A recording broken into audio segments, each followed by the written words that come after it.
It's Dada Bhagwan Foundation presentation. Trimandir Sankul, Adalaj, District Gandhinagar, Gujarat. Phone 9327010101.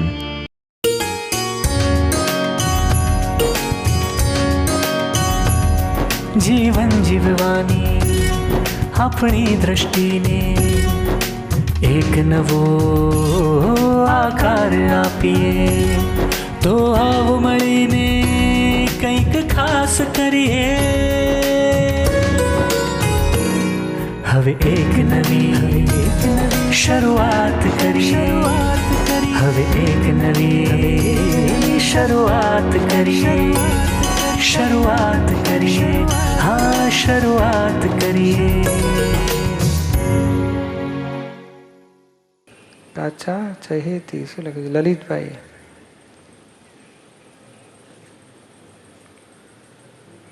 મોક્ષ એટલે શું? વિસ્તારથી સમજાવો વિનંતી.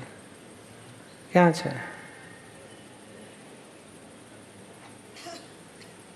શું નામ છે તમારું? ચહેતી. હે ચહેતી? ચહેતી. સારું. મોક્ષ એટલે શું? આ બંધન આપણને નથી અનુભવમાં આવતું સંસારમાં. અને પેલી બેન નથી કહેતી એમ ધણી આવાજ નથી દેતા. પેલી બેન પેલી કહેતા કાલે પેલું સાસુ વહુના કચકચો ચોખ્ખું રાખતી નથી વહુ. બધું બંધન. પછી શરીરમાં દુખે એ બંધન, ભણવામાં ટેન્શન એ બંધન, કોઈ અપમાન કરે બંધન, ખાવા પીવા ના દે તો બંધન, મારે તો બંધન. કેટલા બધા દુઃખો છે ને સંસારમાં, એ બંધન કહેવાય. અને દુઃખની પરિસ્થિતિ આવે છતાં અંદર જ્ઞાનથી જુદું રહે કે આ ચહેતીને છે, મને તો નહીં, હું તો શુદ્ધ આત્મા છું. તો એ અંદરથી મુક્તિ થઈ કહેવાય, એને મોક્ષ કહેવાય. દુઃખ અડે નહીં એ પહેલો મોક્ષ છે. અને કર્મો બધાથી મુક્તિ થાય સંસારના જન્મ મરણમાં ફેરામાંથી, એ છેલ્લો મોક્ષ કહેવાય. ના, એમાં મેં ક્યાંક વાંચેલું હતું કે પાપ પુણ્ય મનુષ્યના જે કર્મ હોય ને પાપ પુણ્યના એ પૂરા થાય પાછું આપણે આવવું પડે, મોક્ષે ગયા હોય તો પણ. ના, એ સાચી વાત નથી. પાપ અને પુણ્ય પૂરું થાય ને પછી ફરી જન્મ મરણમાં ના આવવું પડે. આ સાચી છેલ્લી વાત છે. જ્ઞાનીઓએ અનુભવેલી, તીર્થંકરોએ અનુભવેલી છેલ્લી વાત છે. તારે પાછું આવવું નથી ને? હા, તો પછી પેલી જ વાત પકડવી આપણે, ફાયદો થાય એવી વાત પકડવી. જય સચ્ચિદાનંદ. જય સચ્ચિદાનંદ. મંજુબેન, અમદાવાદ. મોક્ષે જવાનો ધ્યેય પાકો થતો નથી તો મારે શું કરવું? તો સંસારમાં રહેવાનો ધ્યેય પાકો થઈ ગયો છે? ના, શિવલોકમાં જવાના જ ભાવ આવ્યા કરે. શિવલોક ને શિવ એટલે જ મોક્ષ કહેવાય. શિવ એટલે કલ્યાણ સ્વરૂપ, મોક્ષે જવાનો તો ભાવ થવો જોઈએ ને. ના, એ બધું એક જ. આ શું છે? પેલો કે મને મને મને મોદક જોઈએ છે, આપણે કે નહીં લાડુ મળશે, પેલો કે નહીં મોદક જોઈએ. ભાઈ એકનો એક જ છે, લાડવો જ કહેવાય. પેલા કહેતા બરફી ચૂરમું હોય, લાડવો હોય. ચૂરમાનો લાડવો ગોળ ગોળ હોય, બરફી ચૂરમું થાપી નાખે બરફી ચૂરમું કહેવાય. તો એકની એક જ વસ્તુ મળે કે ના ખાવા બેસો ત્યારે? આ ભૂક્કાવાળી મળે તો સારું, ચાવવાનું ઓછું ને એટલું તોડવાનું ઓછું, લાડવાનું ભાગવો પડે પછી ખાવું પડે. અને કર્મનો ફોક્સ આવે ને 5 આજ્ઞામાં રહેવાતું નથી. એવું અંદરથી આમ દુઃખ થાય કે આ આપણે કેવું જ્ઞાન લીધું છે. એ તો કર્મ ઉદય આવે ને પછી પૂરું થાય ને. થાય પછી આપણને એમ ખબર પડે કે આ વસે વ્યક્તિવાળી બે બાજુ હુલ્લું બનાવે છે, તો આપણે વસે વ્યક્તિવાળીને છોડી દેવી જોઈએ. બેને આને આમ કે આને એમ કે તો આપણે એ વ્યક્તિ યારે કેવો વ્યવહાર કરવો જોઈએ? આપણે ફાઇલ છે ને સંભાવે નિકાલ કરવાનો. હવે આપણે પછી કાયમ ભેગા રહેતા હોય એટલે એને આપણે બોલતા બંધ થઈ જાય તો ખરાબ દેખાય. અને ઓને આમ કહેવાનું કે બેને હુલ્લું બનાવીને વસે ખોટે ખોટું ભરાવ્યા કરે છે. આપણને કેમ ભેગું થયું આવું? એ વાત સાચું. અમારે નિકાલ કેમ કરવો? એ સંભાવે નિકાલ કરવાનો, એની પર રાગ દ્વેષ નહીં થવા દેવાનો. તમે સપનામાં આવ્યા, મને કીધું કે તમારે મોક્ષે જવું છે, ખાચા ખોટામાં પડવું છે, તો મેં કીધું મારે મોક્ષે જવું છે. તો મેં ખુદ છૂટતું જ નહીં. બેને મને વચ્ચે બેની માટે આડું અવડું સમજાવીને મારો ઉલ્લુ બનાવે છે. હવે ઉલ્લુ બને તો સારું ને, ઉલ્લુ કોણ બને? મંજુ બને. તમે શું દુઃખી થાવ છો? અને ઉલ્લુ છો એમ કરીને બેસી જાઓ ને તો પેલા બનાવવા જ નહીં બેસે. તમે હોશિયાર છો એટલે પેલાને ઉલ્લુ બનાવવા પડે છે. અને તમને વ્યક્તિ ઉલ્લુ બનાવી જાય છે. હા, એટલે તમને અહંકાર છે કે હું હોશિયાર છું એટલે તમને પેલી ઉલ્લુ બનાવેલી દુઃખ થાય છે. અને પેલીને ઉલ્લુ બનાવવાનું કેમ ગમે છે? તમે હોશિયારના ઘોડા ઉપર બેઠા છો, ઉતારો નીચે કે છે. તમે ઉલ્લુ થઈને ફર્યા કરશો ને તો લાગશે કે આ તો બબૂચક છે, છોડી દેશે. છોડી મજા લેવા દો ને. કશામાં સુખ ના આવે થવા દો ને. કે આપણો અહંકાર ઓગળે છે ને એની મજા આવે છે, આપણો મોક્ષ માટે ધકેલે છે. ખુશ થાવ. તમે તમારી પ્રકૃતિનું રક્ષણ કરશો, ઉપરાણું લેશો ને તો પાછા અહીં નહીં રહેશો. ના મારે અહીં રહેવું જ નહીં, પણ એને હારે મારે વ્યવહાર રાખવો કે ના રાખવો? સંભાવે નિકાલ કરવો. સંભાવે નિકાલ એટલે શું? નથી રાખવો એ દ્વેષ કહેવાય છે, રાખવો જ છે એ રાગ કહેવાય છે. જે બન્યું એ સાચું, એ નામ સંભાવે નિકાલ. વ્યવસ્થિતમાં જે હો તે ભલે હો. તમે કહો છો જોડે રહીએલા જ છે, જોડે રહી અને તો પછી કેવી રીતે છૂટા થશો? માટે કશું જ બોલવાની જરૂર નહીં. જેટલું આવે રોજ જમા કરતા જાઓ, કે મંજુ જમા કરતી જા, આપણો હિસાબ પૂરો થાય છે. બહુ ભોગોટો આવે છે. લે ભોગોટો કેમ આવે છે? એનું નામ તો એ તો વાત કરીએ છીએ, હું કંઈક હોશિયાર છું, અહંકારને દુઃખ થાય છે. આપણે ઉપકાર માનો, મને મોક્ષે ધકેલે છે, એનું એ ભોગોટો આવે ને એ મંજુના અહંકારને છે, એને જુદો રાખો. પછી એમ શક્તિ માંગો, હે દાદા નીરુમાં દીપક ભગવાનમાં હૃદયકમમાં બિરાજ, મને શક્તિ આપો, શક્તિ આપો. બરાબર છે? અહીં દીપક ભગવાન શબ્દ બોલવાની જરૂર નહીં, દાદા ભગવાન બોલવાની જરૂર છે. એ બરોબર નથી. દાદા ભગવાન પાસે માગો ને. પણ એમ બોલાઈ જાય છે. હા, પણ દાદા ભગવાન પાસે માગજો. શું? જય સચિન.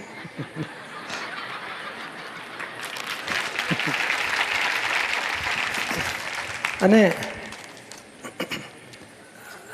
દાદાની વાણી વાંચવાની, પુસ્તકો ખાસ વાંચવાના, એમાં એટલી બધી સરસ ચાવીઓ મળતી જશે, આપણને સમજણ પડતી જશે કે આ દુઃખ આપનારો ઉપકારી છે, હિતકારી છે, મોક્ષ માટે મને છોડાવનારો છે.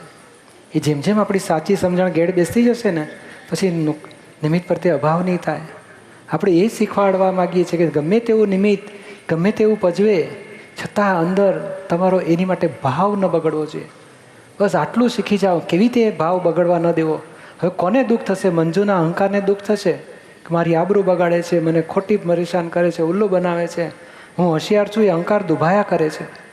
તો એને જુદો રાખવાનો, એને ત્યાં તપ કરવાનું કે ભાઈ તને દુઃખ થાય છે, તારો તો કોણ ભોગવે છે? બેના વ્યવહારમાં તું જ ભોગવે છે મંજુ, તારી જ ભૂલ, કોઈનો દોષ નથી આમાં. આવી સમજણ ગોઠવીને મોક્ષ માર્ગ આપણે પૂરો કરવા માગીએ છીએ. આ પ્રવાહમાં રહીને, આ પ્રવાહ દક્ષિણ તરફ વહી રહ્યો છે, આ ટોળામાં રહેવાનું ને આપણે ઊંધા પગે પાછું મોક્ષના ઉત્તરમાં આગળ વધવા માગીએ છીએ. બોલો, આ ટોળામાં રહીને મોક્ષનું કામ કાઢી લેવું છે. કોઈને મોક્ષની પડી નથી, જેને પડી હશે ને પડી હશે, પણ આપણે નથી પડી એવું એ આક્ષેપ મૂકવો નથી, પણ અંદર ખાને સમજી જવાનું કે ભાઈ આ ટોળામાં મારે મારું કામ કાઢી લેવું છે, છૂટવું છે, મારે છૂટવું છે, લય લાગવી જોઈએ. કોઈના દોષ જોઈશું, ભોગવટામાં નિમિત્તને ગુનેગાર જોઈશું, તો આપણો મોક્ષ માર્ગમાં અંતરાય પડશે. કોઈનું કંઈ બગડવાનું નથી. રમા સંઘાણી, રાજકોટ. જ્યારે જગત ઊંઘે ત્યારે જ્ઞાની જાગે. એવું નથી. કોણ છે? જ્યારે નહીં, જ્યાં જગત ઊંઘે ત્યાં જ્ઞાની જાગે. જગત ક્યાં જાગે છે? સંસારના મોહમાં, માનમાં, લોભમાં, વિષયમાં, કપટમાં, બધામાં જાગૃત છે. જ્ઞાનીઓ એમાં ઊંઘે છે કે છે. તો જ્ઞાનીઓ ક્યાં જાગે છે? આત્મામાં જાગે છે. ત્યાં આખું જગત ઊંઘી રહ્યું છે. જ્યારે શબ્દ એટલે લોકો જાણે કે સવારે આપણે જાગીએ છીએ તો જ્ઞાની ઊંઘતા હશે આખો દાડો, અને આપણે રાત્રે સૂઈ જઈએ છીએ ત્યારે આખી રાત જાગતા હશે. એવો કંઈ મૂર્ખ નથી જ્ઞાની. એવું નહીં, જ્યારે નહીં, પણ જ્યાં, એટલે આત્મામાં જાગે છે, સંસારની બાબતોમાં ઊંઘે છે. ઊંઘે છે એટલે કઈ રીતે?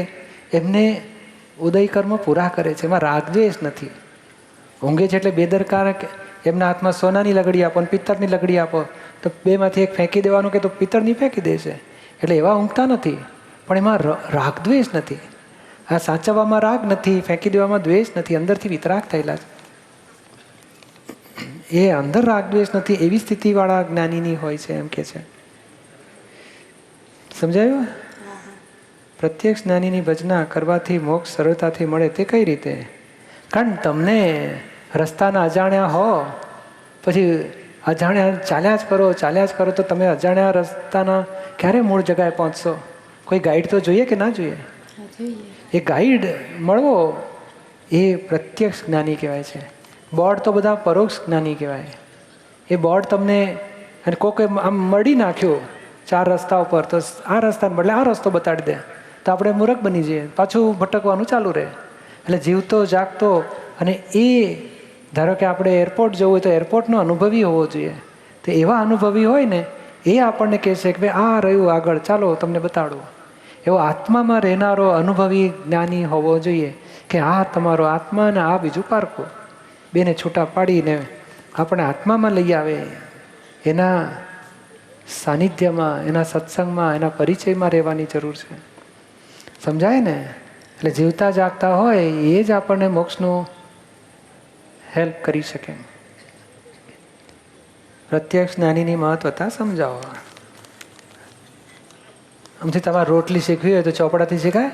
તમને વેલણ આપે ને પેલો પાટલો આપે ને લોટ આપે ને, પણ તમે રોટલી બનાવતા આવડે કે ભાઈ આ શું કરવાનું કશી ખબર ના પડે. પણ કોકનું જોયું ને તો તમને આવડે. પછી એ પાછું બતાડે તે મમ્મી માથે ટપલી મારે, આ શું હિન્દુસ્તાનના નકશા જેવી બનાવીશ, ગોળ બનાવી કે છે તે પછી ગોળ ટપલું પડતું જાય ને ગોળ થતી જાય. એ હોય છે ને એની રીત હોય આમ કરવાનું, તે અમુક ભાર આપવાનો કેટલો કેવી રીતે જોઈને શીખાય. એ પ્રત્યક્ષ વગર તો આમથું રોટલી બનાવતા ના આવડે.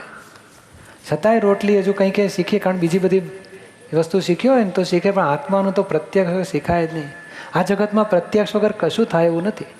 ગજુ કાપવામાં એક્સપર્ટ જોઈ બનાવવો હોય ને તોય પ્રત્યક્ષ જોઈએ ને, અને આ ઝઘડો કરવામાં એક્સપર્ટ બનાવવો હોય તો પ્રત્યક્ષ જોઈએ. એ ઝઘડો જોતો જાય ને આવડી જાય ને. આપણે એવું શીખેલા ને આડાઈ કેવી રીતે કરવી, રીસાવું કેવી રીતે, ધાર્યું કેવી રીતે કરવું. અમારી જેઠવાણી સાસુ પાસે ધાર્યું કરીને બધું પડાવી ગઈ. હું પણ હવે કરીશ, આવડી જાય ફટ કરીને. હાલો 16 વર્ષે લગ્ન થયા હોય ને તોય બોલો આપણને કે આ છોકરીને તેને બરોબર આવડે. સાસુને કેવી રીતે સીધા કરવા, ધણીને કેવી રીતે વશ રાખવા, આપણને તું શીખી ક્યાંથી? તો કે હું બરોબર જોતી હતી મારી ભાભી શું કરતી હતી, આવડી ગયું હોય ને. એટલે આ બધું એ બધું આવડે. પ્રત્યક્ષ તો બહુ મોટી, પ્રત્યક્ષ વગર તો જગતમાં કશી પ્રગતિ જ નથી. સમજાય ને? દીપકભાઈ, આ કળિયુગમાં આવા સમર્થ જ્ઞાની મળ્યા ત્યારે આમ મોક્ષે જવા માટેનો કેવો તીવ્ર પુરુષાર્થ ઉપડે, એ માટે શું કરવું? એટલે આ સંસાર સુખ ભોગવાનો મોહ છૂટતા જશે ને, સંસારને ડિવેલ્યુ કરતા જાઓ ને, એ મોક્ષનો તીવ્ર પુરુષાર્થ થઈને ઊભો રહેશે. આ મીઠો લાગે છે, મજા આવે છે, ગમે છે. હજુ કોકને વધારે માન મળ્યું ને તો આપણને ઓછું મળ્યું તોય કચકચ થાય કે આ હું વધારે માન ખાય છે, સીધી કરવી પડશે. એનું કેવી રીતે કાપવું માન, મને વધારે મળે. બોલો કોક ઉલટી કરવાની વસ્તુ ખાતો હોય એમાં આપણે શું ખતબત કરવાની? પણ આવું આપણે હજુ સંસારી માન, મોહ, અપેક્ષાઓ, રાગ ભોગવવું છે સંસાર. એટલે આપણે ખૂંચવું જોઈએ. ખૂંચશે ને કંટાળો આવવો જોઈએ કે આ શું સુખ છે, આ ઉલટી કરવાની વસ્તુમાં શું સુખ છે. અને કોઈ અપમાન કરતો હોય તો આપણને લાગવું જોઈએ કે સારું થયું, મારું અપમાન કરે છે, એ મારો અહંકાર તોડી આપે છે, મને મોક્ષ માટે હિતકારી છે. એટલે માન મોક્ષ માટે જોખમ છે, અપમાન હિતકારી છે. માર ખાવો પડે છે તે ઉપકારી છે, મોહ જોખમ છે. એવા વિષય જોખમ છે, બ્રહ્મચર્ય હિતકારી. એ બધું હિત અહિત સમજીને પછી હિતના પક્ષમાં રહેવું છે. ભાવના કરો, શક્તિ માગો, નિશ્ચય કરો, સિન્સિયર રહો. અહિતના પક્ષમાંથી વિમુખ થતા જાઓ કે આ હિતકારી નથી, મારે નથી ગમતું. દ્વેષપૂર્વક છોડવાની વાત નથી,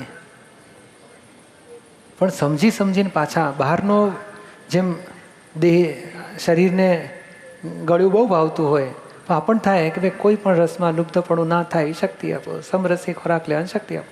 આપણે એવી જાગૃતિ ગોઠવવા માગીએ છીએ. ક્રિયાઓ બંધ કરીએ એ કંઈ સાચો મોક્ષ માર્ગનો ધક્કો નથી, પુરુષાર્થ નથી.